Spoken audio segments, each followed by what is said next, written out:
Mayong hapon mga kamita, maghimay ta aning laban na. Nakakuha man na akong boy. So pag abot na mo gikan sa bukid, iya dayon kong giingnan nga ma. Ipa-shake ni ma. Ako pong gimay mga kamita kay lami pud kayo mukaon og shake, vitamins bay ani anti-cancer bay ani siya mga kamita. So ani ana gitanggalan na nako og liso. Kay lain man po og naipay liso isulod sa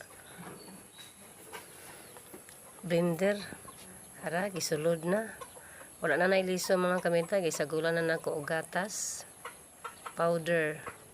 Pwede ra po na siya butangan og ibab kung gusto ninyo. Pero kani ako powder lang ng Birds 3. Napa tangan na po na tunig asukal kay para matamis po siya. Ara mga kamita. Lami na kayo, nagtubod na kong laway karon, ato na siyang i-blend.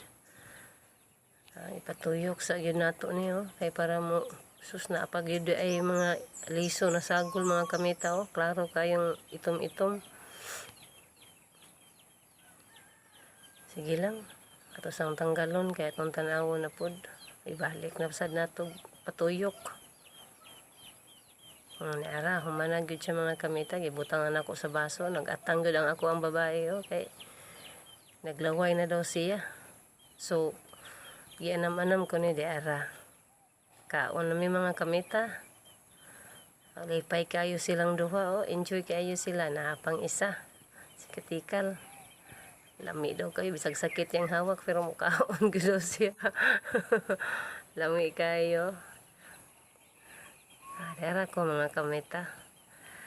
Bisag kapoy kayo ganina, gikan sa bukid, pag abot sa balay, timo sa dayon taaning guyabano shake. Paibog sa si Katikal, na pang isa ni hirit po ng divine. Okay, sige mga kamita. Ato na po ning palungon kay ako po mo apil po kog kaon ani. Kara, dara kong